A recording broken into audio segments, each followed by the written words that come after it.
should the new Labour government prioritise defence spending over the NHS? It's time for tonight's head-to-head. Well, Sir Keir Starmer landed in Washington, didn't he, for the latest NATO summit earlier today, with an eye on increasing defence spending to 2.5% of GDP. We will carry out our strategic review to look at the challenges, the capabilities, and on the back of that make further plans. I am committed to that 2.5% within our fiscal rules, but that strategic review needs to come first. Well, it's worth bearing in mind that we currently spend a lot more on the NHS, around 11% of our GDP, with Health Secretary Wes Streeting now pledging to end the, quote, begging bowl culture of the health service. Well, former MI6 chief Sir Richard Dearlove has issued a stark warning to Starmer, saying that defence spending should be at least 3% of GDP, and that it is more important than funding the National Health Service. So tonight I'm asking, should we prioritise defence spending over the NHS? I want to hear from you. You go to gbnews.com/your say, tweet me at GBNews, and while you're there, make sure you go and vote in our poll. I'll bring you the results very shortly. But first, going head-to-head on this, well, it's the man himself. We've got Sir Richard Dearlove on, who made those comments, and former Labour spokesman James Matthewson. Well, Sir Richard, I might as well start with you on this, I think. Is it accurate to say that you think it's more important that we fund defence than the NHS? I'm afraid at the moment, definitely yes. There is an urgency about this issue. I'll do a rather trite simile. It's 1938. Do you build Spitfires or do you build hospitals? You want to do both? You can't do both. It's clear which you should do first. We are engaged in a very serious conflict in Europe. We have depleted armed forces. And look, we've just seen a children's hospital in Ukraine targeted by the Russians. What's the point of building a new hospital when it's vulnerable?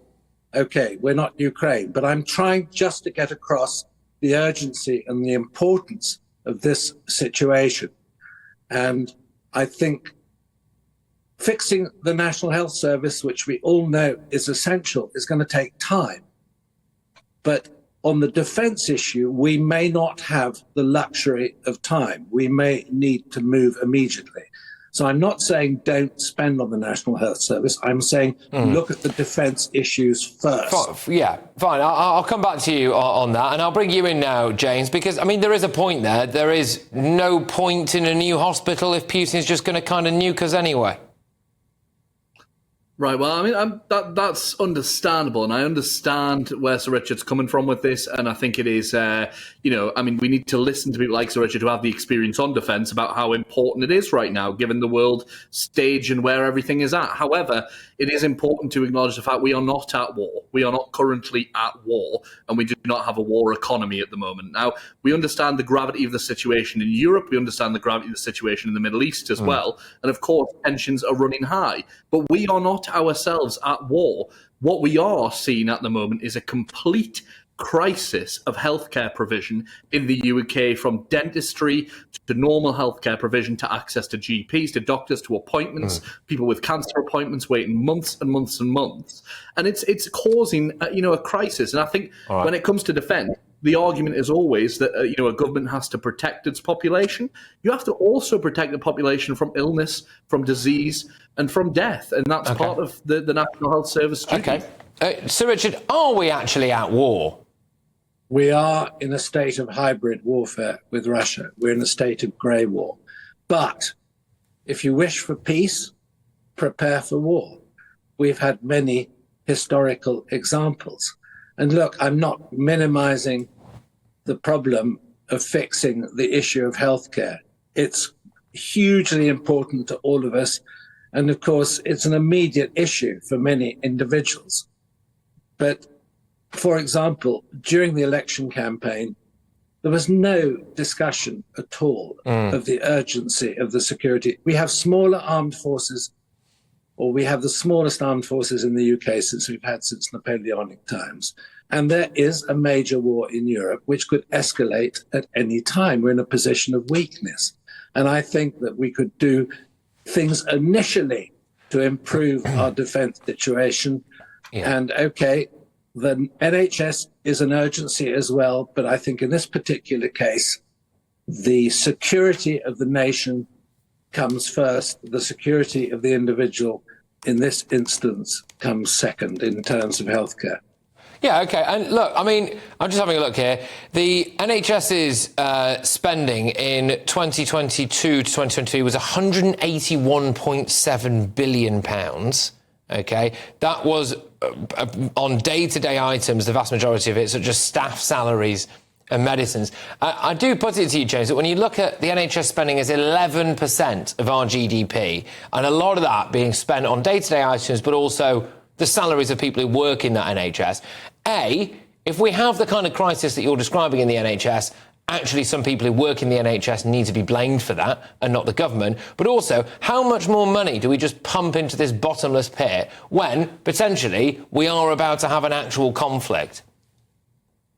As much as you need to, Patrick, is the reality, because we have a free universal healthcare system in this country, and that's something we should be immensely proud of. We don't, though, do we, James? Because we all pay for it. Now, this is important. It's not free. The NHS is not free, James. We pay for it. You know how the system works. You know how the system works through taxation. The point is that you and I get the same access to James, it, with respect, no mate, this is you know, the classic view of people on the left, right? You don't see taxation as actually people's money. You just see it as other people's money, don't you? So it doesn't really affect you. But we all pay for it. And so I wonder, James, whether or not more people would rather we fended off a global conflict than actually just incinerated another £100 billion into, you know, Wythenshawe Hospital, for goodness sake. Running countries and running nation states is not a new thing, Patrick. You have responsibilities across the board, from healthcare to defence. You can do all of it. Running a country works. It has worked before. Look at the crisis we've been through in the past, in previous wars, as Sir Richard points to, where we've also managed to maintain. You know, I mean, our healthcare system was born after the Second World War, and there was a reason that people voted for that Clement Attlee government and not the Churchill government, despite the fact Churchill had just won a world war, because people recognised the importance of providing healthcare and providing a welfare state and basic provision for everybody in our country. We should be proud of that fact. And I'm proud to pay tax, you know, and I'm sure as you know, I pay a lot of tax, and I'm very proud of that fact. And I should be, because I can contribute to a system where everybody receives a level of provision that we should be proud of. Right, OK, and you're not bothered about the massive levels of waste. So, Sir Richard, I'll just bring you in on this. I mean, you do have an insight into this that, frankly, possibly only a handful of people in the country do have. And, you know, if I may, could you just imagine that our new Prime Minister, Sir Keir Starmer, is here? What will you say to him now when it comes to this? Because it does look as though they are prioritising things like the NHS over our actual national defence. I think he's got to sit down with the people that understand this and understand the urgency of the threats to our national security. Now, I'm not asking for, you know, a massive change in government resources, but you take 1% of GDP and switch it to defence. OK, that's going to be costly. That's going to be difficult. But what I find shocking is that I didn't hear Starmer, I didn't actually hear Rishi Sunak either stand up during the election campaign and explain to the voters the seriousness of the international situation. I think we have to understand that we've got a massive problem in front of us. Now, I don't think people want to be scared as well. That's part of the thing. If I can scare people into thinking realistically about this, I think I'm making a contribution to national security. I think people should be worried. There are all sorts of things going on. I mean, the Russians are regarding this as a state of war. It's a hybrid war. It's a grey war. It's an undeclared war. But it's still a very serious situation. And we need to take action to mitigate the threat, and we're not yet doing that. A defence review, great idea, but how long is it going to take? It's going to be a way of sort of delaying the issue.